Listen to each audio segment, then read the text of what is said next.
Halo, selamat malam. Kami dari kelompok 4 akan berkesempatan untuk membahas mengenai film Schindler's List R, yang dimana kita bisa mulai dari film ini untuk menjelaskan historisnya. Yang akan dijelaskan yang pertama oleh yaitu Vincent. Oke, makasih Novena. Yang pertama, Scandalous merupakan film yang diadaptasi dari novel karya Thomas Kelayani yang didasarkan pada kisah nyata, yaitu Oscar Schindler. Schindler merupakan seorang pengusaha Jerman yang berhasil menyelamatkan lebih dari 1.200 orang Yahudi Polandia dari Holocaust dengan memperkerjakan mereka di pabrik-pabrik miliknya selama Perang Dunia Kedua. Latar belakangnya sangat relevan karena Holocaust adalah salah satu tragedi terbesar dalam sejarah modern di mana jutaan orang Yahudi dibantai oleh Nazi. Film ini juga menangkap bagaimana Skender, meskipun awalnya oportunis, akhirnya beralih menjadi pelindung manusia. Terima kasih atas penjelasannya, Vincent. Itu memang latar belakang yang sangat kuat. Lalu, Firda, bagaimana Firda sendiri melihat problem etis yang dihadapi oleh Skindler dalam film ini? Untuk problem etis yang dihadapi Schindler dalam sangat kompleks. Pada awalnya, Schindler memanfaatkan tenaga kerja Yahudi sebagai buruh murah di pabriknya, yang secara tidak langsung membuatnya terlibat dalam sistem Nazi, yang menindas dan membunuh orang Yahudi. Untuk dilema moralnya muncul ketika dia menyadari kebrutalan yang dihadapi pekerja Yahudi, terutama setelah bertemu dengan Amon Goth, komandan kamp konsentrasi. Schindler dihadapkan pada pilihan sulit, yaitu apakah dia akan terus mengambil keuntungan dari sistem ini, ataukah dia akan terus beresiko menyelamatkan para pekerjanya. Ini bukan hanya soal bisnis, tetapi soal tanggung jawab moral di tengah situasi yang sangat tidak manusiawi ini. Terima kasih atas penjelasannya dari Firda. Benar sekali, dilema dilema itu sangat nyata. Lalu untuk Alia, bagaimana sih transformasi dari karakter film ini yang digambarkan? Ya, baik. Menurut saya, transformasi Schindler adalah inti dari cerita film ini.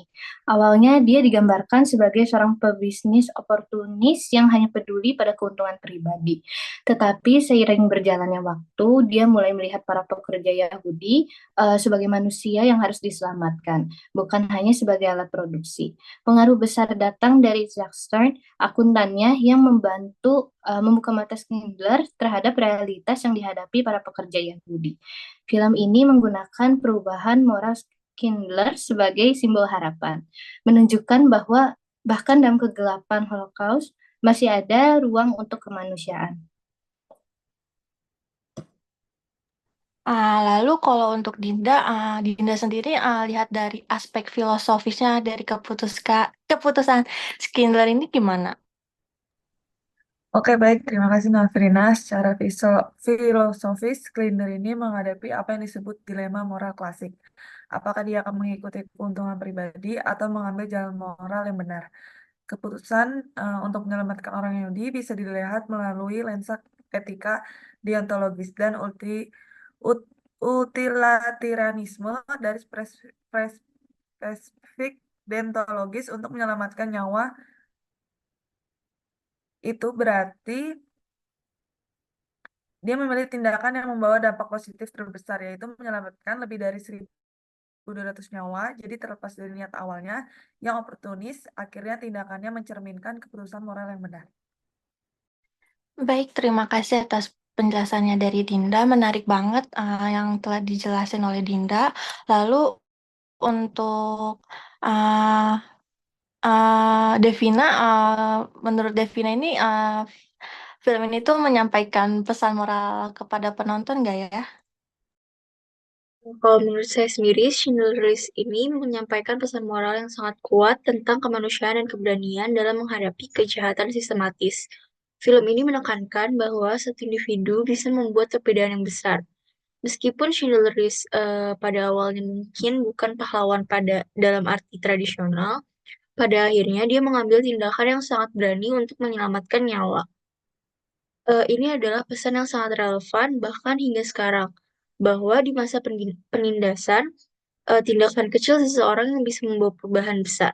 Film ini juga mengajak penonton untuk merenungkan kembali nilai-nilai kemanusiaan di tengah situasi yang sulit. Makasih Devina udah jelasin pesan moralnya. Iya bener banget ya film ini tuh penuh dengan pesan moral yang mendalam. Nah, balik lagi di sini aku mau nanya ke Firda. Menurut Firda, ada gak sih solusi yang dipilih oleh Schindler dap- dalam untuk membenarkan secara etis? Ya, secara etis, solusi Schindler bisa dibenarkan. Meskipun pada awalnya dia melanggar hukum Nazi dengan menyuap pejabat dan memanipulasi data pekerja, tujuannya adalah untuk menyelamatkan nyawa manusia. Dari perspektif moral, tindakan ini sangat sah karena tujuan akhirnya adalah untuk melindungi kehidupan yang tidak bersalah dari kekejaman yang tidak manusiawi. Di sini kita bisa melihatnya sebagai tindakan etis yang melampaui hukum yang tidak adil. Dalam etika, terkadang kita dihadapkan pada pilihan untuk melanggar aturan demi kebaikan yang lebih besar. Dan Schindler sendiri memilih jalur ini, meskipun itu berarti mengorbankan bisnisnya sendiri. Lalu Vincent, saya mau nanya, menurut Vincent, ada gak sih dampak dari film ini pada dunia akademis maupun sejarah?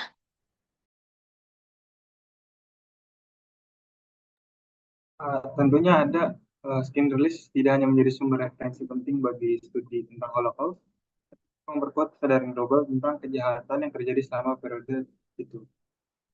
Bagi akademis, film ini menaruhkan perspektif kekejaman seperti Schindler berjuang melawan arus tersebut. Secara historis, film ini membantu memperkuat narasi bahwa di tengah-tengah kejahatan, masih ada manusia yang berani melawan dengan cara mereka sendiri, meskipun resiko yang mereka hadapi sangat besar. Baik, kalau menurut Alia, apakah film ini berhasil dalam menggabungkan unsur artistik dan pesan moral? Ya, tanpa ragu, film ini sangat berhasil menurut saya. Secara sinematik, penggunaan film hitam putih dan simbol gadis berbaju merah adalah pilihan artistik yang sangat kuat. Ini membantu memperkuat nuansa tragedi Holocaust dan hilangnya kepolosan. Adegan-adegan tersebut memberi penonton gambaran yang jelas tentang kebrutalan era itu. Sambil tetap mempertahankan fokus pada pesan kemanusiaan, Spielberg berhasil menyampaikan pesan moral tanpa mengorbankan nilai artistik. Dan ini yang membuat Schindler List begitu istimewa. Nah, aku ada pertanyaan terakhir. Kalau menurut Dinda, apa sih yang kita pelajari dari film ini dalam konteks masa kini ya? Masa kini. Oke, film ini mengajarkan kita bahwa di tengah penindasan dan kekejaman selalu ada pilihan moral yang bisa diambil. Bahkan ketika sistem korup dan tidak manusiawi, individu masih memiliki kekuatan untuk membuat perbedaan. Dalam konteks masa kini, kita bisa melihat relevansi ini dalam berbagai isu kemanusiaan yang ada, seperti krisis pengungsi, rasisme, dan penindasan politik. Si Schindler List ini mengingatkan kita bahwa tindakan moral siapapun tetap penting dan bisa menyelamatkan nyawa. Baik, itu saja mungkin dari kelompok 4 untuk diskusinya yang benar-benar sangat mendalam dan inspiratif, yaitu tentang film Schindler List, yang dimana film ini jelas tidak hanya menjadi bahan karya sinematik saja, yang luar biasa, tetapi juga ada sebuah pelajaran yang moral yang sangat relevan. Itu saja yang dapat kami diskusikan dari kelompok 4, kurang lebihnya mohon dimaafkan, sekian, selamat malam.